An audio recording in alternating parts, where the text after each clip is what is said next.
So item build there. Freak and I had a very good discussion about the merits of Gunblade and Blade of the Ruined King. Yeah. Where I was saying that if you're more peelable, the auto attack benefits of Blade of the Ruined King would not outweigh the leap strike and spell damage from Gunblade. Apparently, you just vote on it. The answer is straw poll. You guys are getting way too heady about this. Just throw. I mean, okay. To be fair, they did have the 30-minute discussion. Yeah. It was an informed straw poll.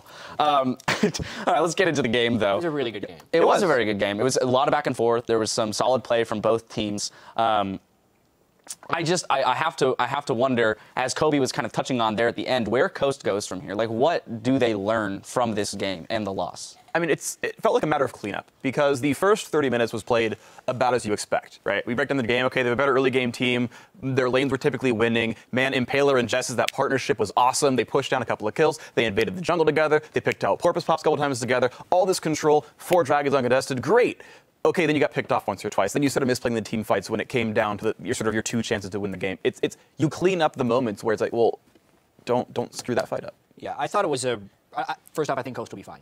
They've played pretty solidly in 3 games, save for a few bad decisions here and there. Yeah. This game in general, though, was a very rare moment where a late-game team with really nice mobility and an early/mid-game team with objective control reached very close points of intersection, and we saw a lot of clashes, and it seemed to waver right on the line of breaking for a very long time, which made it a really fun game to watch. Yeah, so pretty solid dragon control, rather, for Coast, having 4. Yep. Didn't quite secure that 5th, unfortunately. Yeah. I do want to jump into a replay. Do you have a point? There's only one small breaking point, which is that the top lane matchup broke so heavily. There was one really big point, 25 minutes in, where Calitroll solo pushes 2 turrets without getting stopped by Chris. And some of that was the matchup itself being so miserable. Part of that's just a pretty bad miscue mid-game. That was such a big surge in power that allowed him and the rest of the team with the global gold to actually fight for that 5th dragon so well and win those kinds of battles. I do want to jump into a replay, just because we have a couple of them. So we're going to go 28 minutes of the game.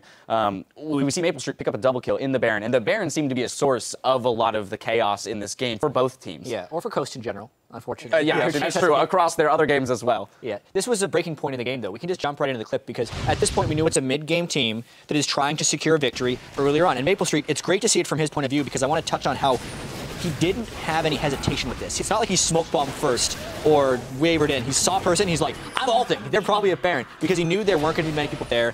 Baron at that point in the game does take you fairly low, and it was that split-second decision-making that saved teammate that Baron because they got 2 kills and they were able to pick up the Baron afterwards. If he would have hesitated even the slightest, they either bail out the back of the pit or they take the Baron.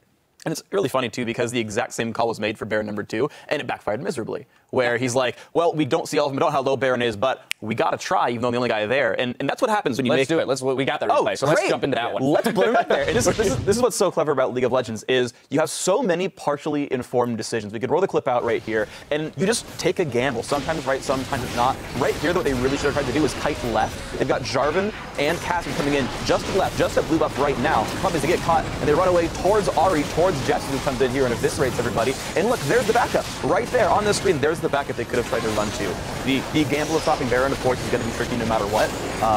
But the way they played the second half of the fight, I think, could have been a little bit cleaner. At this point, yeah, they're diving in a bit hard.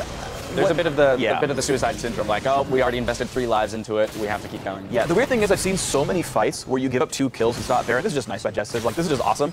But I've seen so many fights where you give up 2 kills, but it stops Baron because the damage dealt was enough that the other team's like, yeah, you're right, we can't. And that was almost what happened here for teammate. Like, again, it's these, like, slightly uninformed decisions where it almost breaks the one way. Of course, not the case here, obviously. Yeah. Well, I don't necessarily think they could have made an informed decision to know exactly where Ahri was. Like, they probably thought Ahri was in the Baron pit, which is why Maple Street was coming for that angle. But like I said, that was another breaking point of the game, and that's why this was such a cool game to watch. Like, that was a moment where teammate had just stopped the dragon. Yeah. Right? And coach was like, all right, we have to go for Baron. And teammates saying, we have to stop Baron. Right. When they actually didn't have to. They didn't. What we ended up seeing. But I still don't think it was a bad call because they thought they were a stronger team fight. No, not at all. And then there was actually a a fantastic call by Coast off the backside of that to actually go for the inhib first Yeah. before retreating back to Baron, which was great because he wouldn't have been able to do it in the opposite order given their health bars. So I do have to say some redeeming, factors in that game for Coast. As you said, I'm not worried about them either. I think that with a little bit of polish, the team can definitely come back in fighting form and pick up some wins.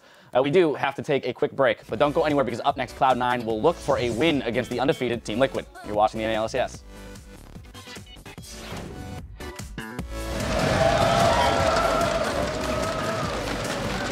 Plays the quick draw, a few more shots, one more bullet. No, he cannot get it to hit. Power's low. Go, Maple, go, flash out. I'm gonna turn it first, I'm gonna turn it first, go turn it first. Oh, I got one shot. No, Dex. I put, kill him. Jax. Nice. This is the fight that both teams want here. Genesis comes in. Maple goes down. Dodo's going to get wiped as well. Oh, matchmaking. Oh, what a play from Dodo. That could be it. Does it seal the deal?